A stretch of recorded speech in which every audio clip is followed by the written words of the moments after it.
Live breaking news. And good evening. Thanks for joining us once again. I'm Dan Ashley. And I'm Amma Dates. We are continuing to follow that breaking news. It is out of Tracy. It is a massive, massive warehouse fire. Just look at all that thick black smoke. This has been going on for quite some time. As you look live from Sky 7, this is east of 580 at the Medline warehouse. It's a medical supply operation, a huge warehouse that has been burning for a couple of hours now. And is a complete loss. They're not really trying to put it out. There's no point in doing that. What they've been trying to do is just keep it from spreading and controlling the embers as best they can. It's been going like this with black smoke all of this time, and you can see them spraying down trucks there, those semi-trucks. A couple of them at least we've seen have caught fire as a result of the embers. Yeah, still amazing, though, to look at this that we're seeing from Sky 7. Again, Medline says all of its employees evacuated safely. FedEx also says it's aware of the fire because they are also in the vicinity, and their employees made it out safely. So that is the good news here, but you just see it continuing to burn. Yeah, and I think the FedEx folks are just maybe right behind this warehouse, and there may have been some spot fire at the FedEx facility. I'm not quite clear on that, but I think they got it under control if there was very quickly, and it did not cause any significant problems. Health officials apparently are saying that they're not too concerned about this smoke, although common sense would tell you don't want to breathe this black smoke, so you should be careful nonetheless.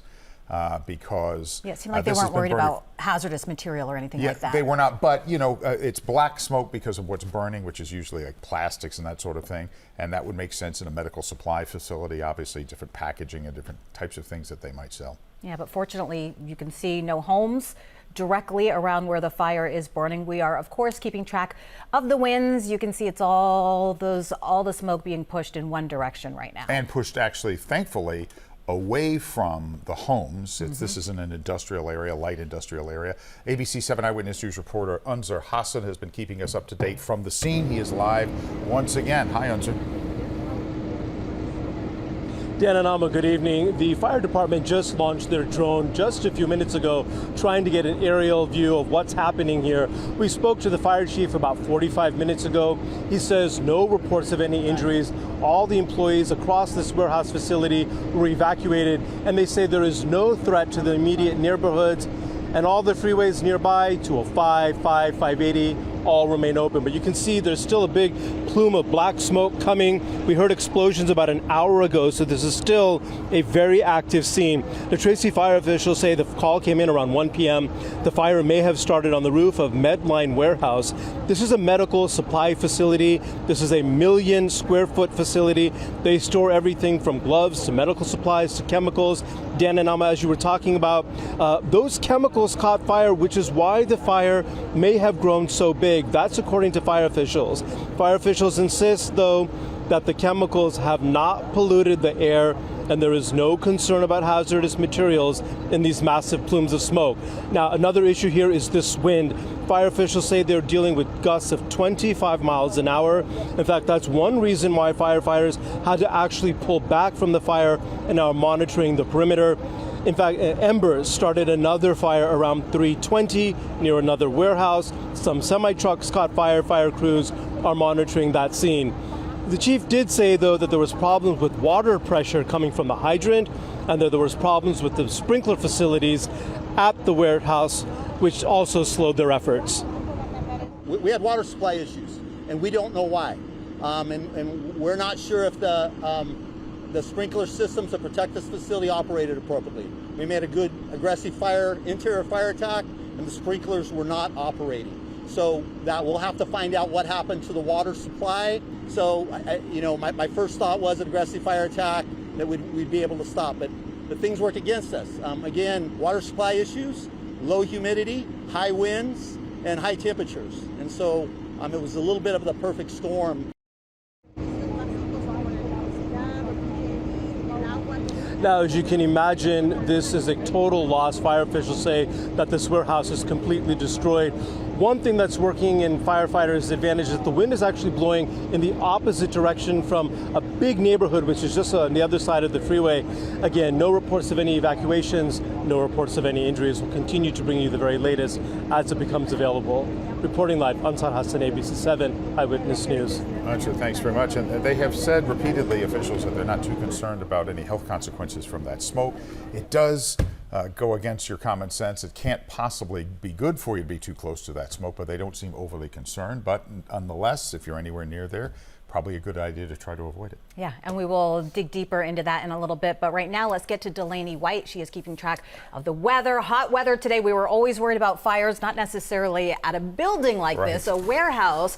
Talk a little bit more about the winds and what you're seeing in that area, Delaney. Yeah, Alma, Dan, the good news here really is that the winds are starting to die down. So we saw the most intense winds picking up between 3 and 4 p.m. Now we're going to see them calm down quite a bit as we get later into the evening hours. So absolutely great news for the people in Tracy right now. 95 degrees, a very, very hot afternoon. We're expecting to see triple-digit highs for that community. So again, where this fire is burning right now, 95 degrees, relative humidity extremely low, winds relatively calm. We are seeing some gusts up to 15 miles per hour, but like I said, they're going to calm down here over the next few hours. Now, we do have a heat advisory in effect for that area, and that will remain in effect until tomorrow at 7 p.m. So it is going to continue to be pretty hot throughout the day tomorrow, but not as hot as today. Today was our hottest day. Now, we did have a red flag warning, but as you can see, it's now been lifted. So we are seeing some strong gusty winds and low relative humidity still. That was until 5 p.m. and that was not for the area of Tracy, luckily,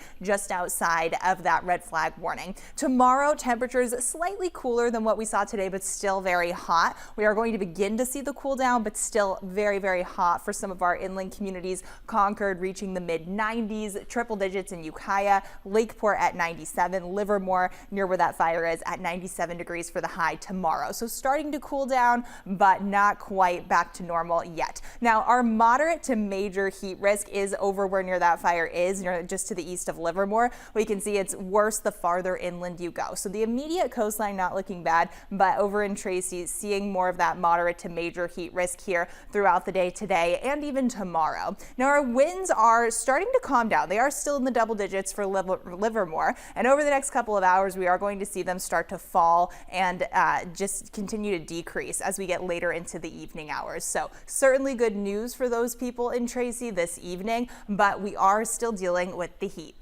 So if we take a look at our drought monitor, Tracy is outside of the area where we're seeing those very dry conditions. So also good news, but just to the north and just to the east, still seeing dry conditions here for the Bay Area. And right now our temperatures are pretty hot. Concord, triple digits. If we look to Livermore, 98 degrees, expecting to see those triple digits in Tracy by this afternoon, and then still going to see that heat once again tomorrow, but it won't be quite as hot as it was today. So starting to see that cool down. Drought monitor looking good for the area of Tracy, and our wind gusts looking good throughout the evening as they start to die down. Right now we are seeing those double-digit gusts in Livermore, but still, again, good news as it is going to die down throughout the next couple of hours. Now that heat risk, unfortunately, throughout the day today, not good the farther inland you go. And if we look where Livermore, Tracy is, still in the middle of that scale at a 2. So definitely seeing that moderate to major heat risk, but cooler temperatures on the horizon for tomorrow. Here are our highs we're expecting: 97 for Livermore, 89 in Fremont, 75 in San Francisco. So you can see it is still going to be pretty hot,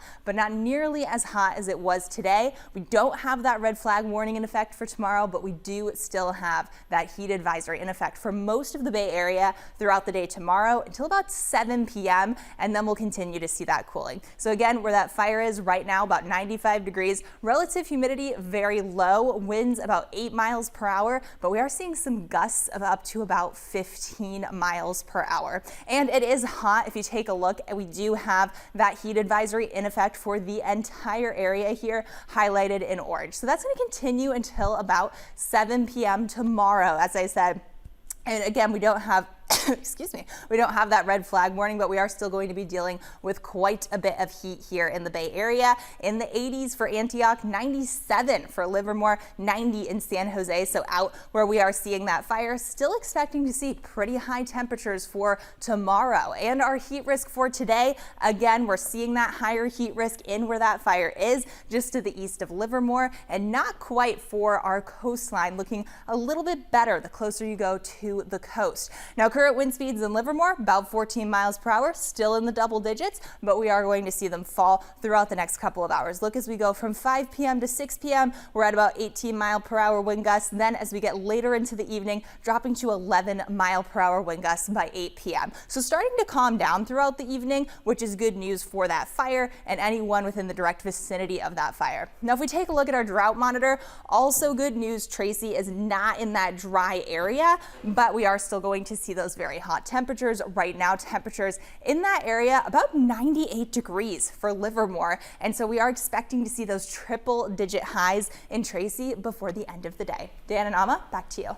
Okay, thank you so much, Delaney. All right, let's go to Jamie Holt with the San Joaquin Air Pollution Control District. Jamie, are you there? Can you hear us? I am. Can you hear me? Yes. Oh, and we see you too. Great. Great. Thank you for coming on, Jamie. You know, we've heard from the officials on the scene there that they're not too concerned about this smoke and its toxicity.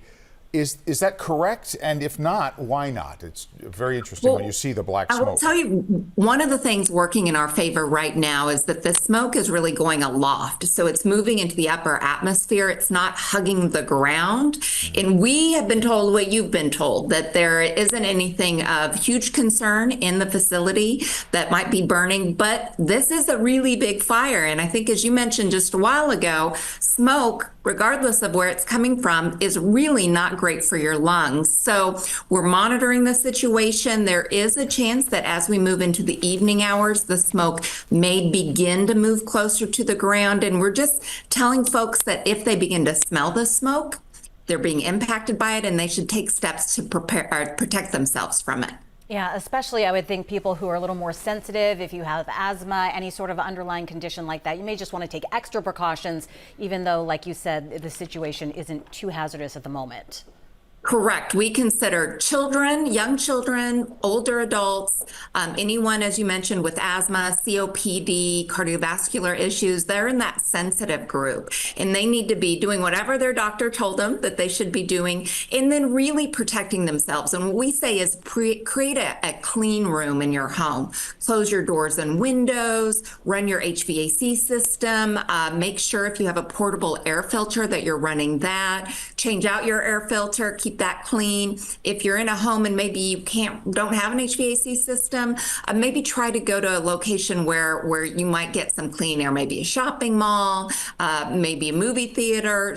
If you have to be out in it and that smoke does hit the ground and you're being impacted by it, best thing you can do is get one of those N95 masks that we all got so familiar with back in the day. Yeah.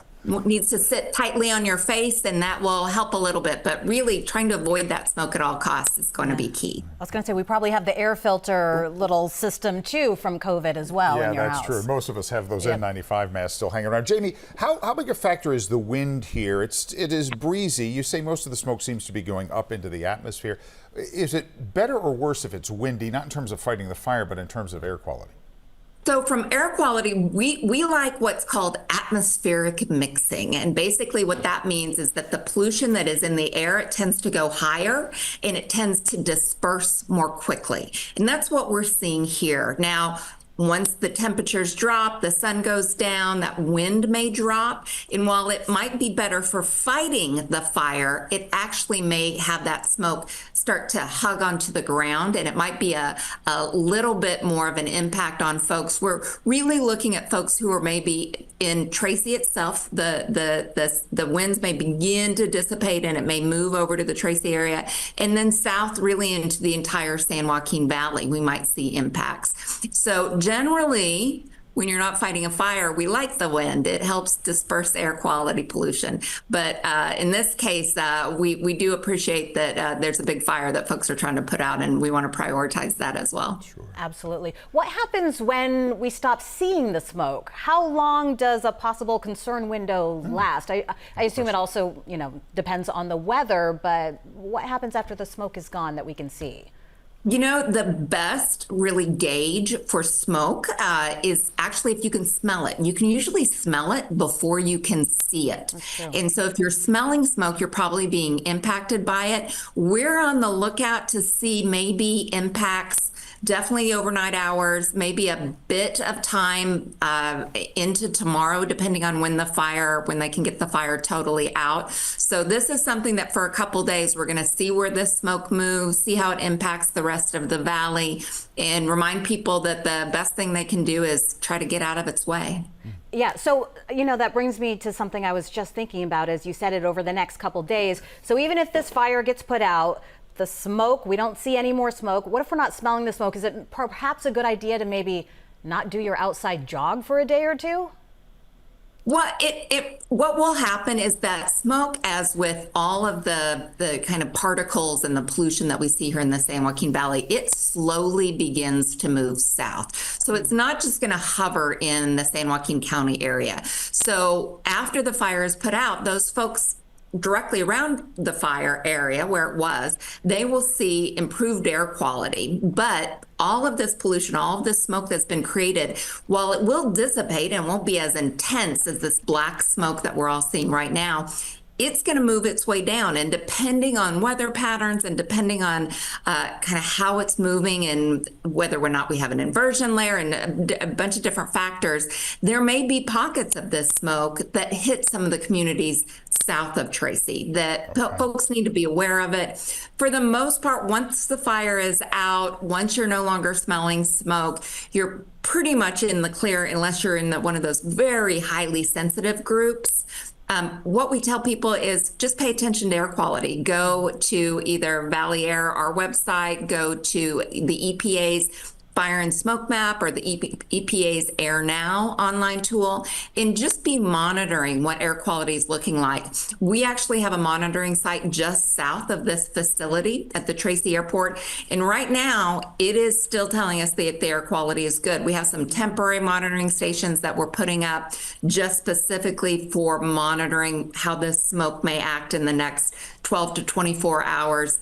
That information will be on those sites that I mentioned to you. So monitor it. If you're in an area and you start to see air quality kind of creep up from the green is good into the yellow, into the orange, unhealthy for sensitive groups, really pay attention to that and take protective measures as you see that air quality deteriorate. Excellent. It's very encouraging to know that the air quality is still reading is fairly good. Jamie, you are just filled with fabulous information, very valuable information. We appreciate it very much. Jamie Holt with the San Joaquin Air Pollution Control District. My Thanks pleasure. very much, Jamie. And I guess what she was saying was it kind of likens it to when there's a fire in the Sierra and then we start to smell the smoke here. Right. It is much like that. It gets carried, of course, by the wind to other areas. It doesn't just stay, it gets dispersed. All right, let's show you what the building looked like. This is the Medline Medical Supply Warehouse. It's a 1 million square foot facility, so it looks like several city blocks. A huge facility. What it looked like before this happened today. The call went out at about 1 o'clock. This fire broke out, they think, on the roof of the building. Don't know how or why it started, but this is what it looked like and looks like now as this fire just burns through this entire building. They didn't really, as you heard the chief say a moment ago, the sprinkler system when they got in there wasn't even working. For some reason the water wasn't on.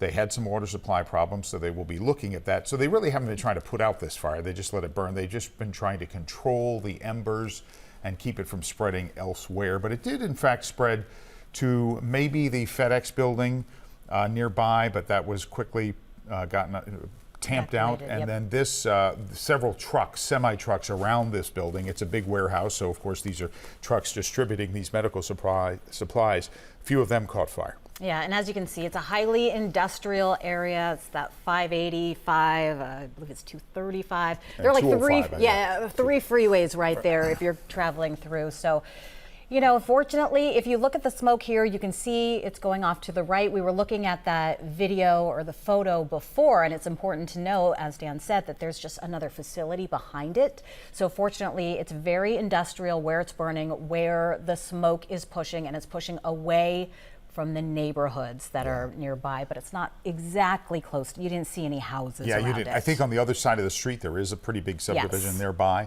But, so far the wind has kept it away from there. Let's go now back to ABC 7 Eyewitness News reporter Unser Hassan live on the scene right next to that building. Unser. Dan and Alma, good evening. As we've been saying, we spoke to the fire chief about an hour ago. No reports of any injuries. Everybody made it out. And as you mentioned, right now, all three freeways, Highway 5, 205, 580, they remain open, and no threat to any of the community, either in the immediate vicinity or the neighborhoods which are close by. But you can see the fire is still burning, plumes of smoke still coming out from this facility, which is still an active scene. Now, the Tracy firefighters say that the fire call came in around 1 p.m. It may have started on the roof of Meadowline Warehouse. This is a 1 million square foot facility, 800 employees across multiple shifts. They store everything from gloves to medical supplies to chemicals. In fact, the fire department says those chemicals caught fire, which is why the fire may have grown so big. But they say as of right now, there is no threat of any hazardous material in the air. One other issue is the wind. The wind's about 25 miles an hour gusts of wind that they're dealing with. In fact, that's one reason why fire crews had to pull back from the fire and are monitoring it from a perimeter.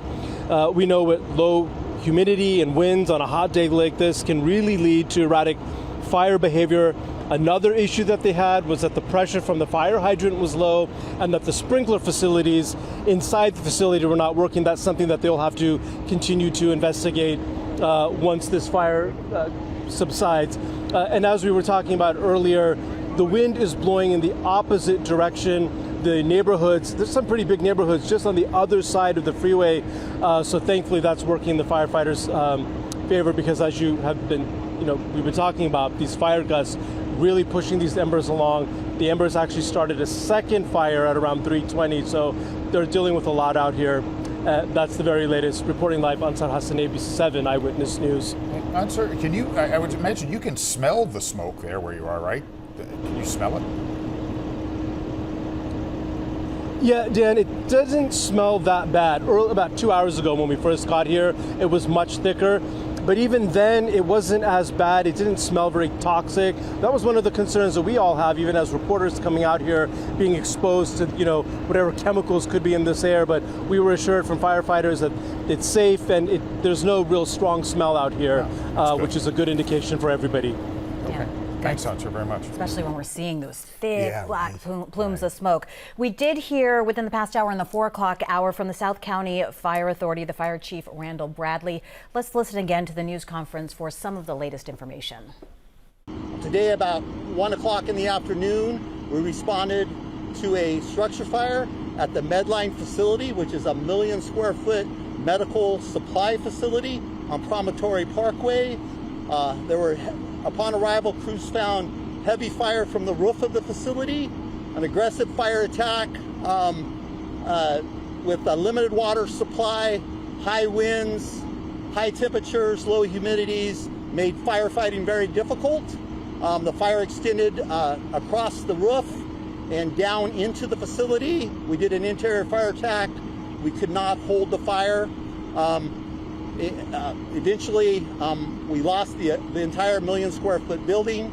The fire did extend across the street into another warehouse facility, the federal FedEx warehouse facility. We were able to, again, aggressive fire attack, lots of mutual aid resources. We were able to stop the fire there. We had several spot fires throughout the city. Aggressive fire attacks from mutual aid resources actually contain those fires pretty quickly. And that's really the extent of it. You can see from the scene behind me, the Medline facility continues to burn. We'll be here throughout the night and throughout tomorrow, making sure that embers don't extend into other portions of the city and to try to continue to contain the fires. That's the update for today. I'm available to take some questions. Also have our representative for our police department here, our board of supervisors, and our city management.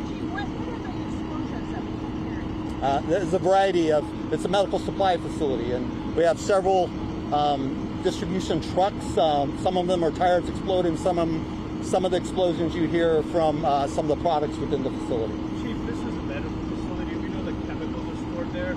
Any threat to those chemicals creating some kind of toxic plume or problems with the wind with the neighbors? Yeah, we're monitoring the air quality, and right now we've not issued any warnings for protection from air quality or shelter-in-place warnings.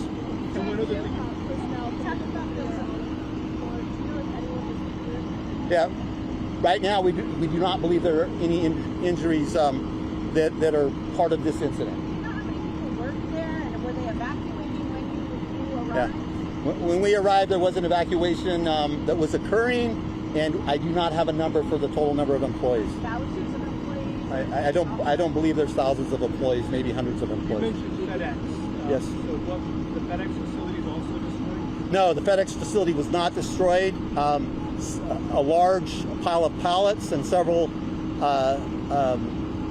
containers caught on fire outside of the facility.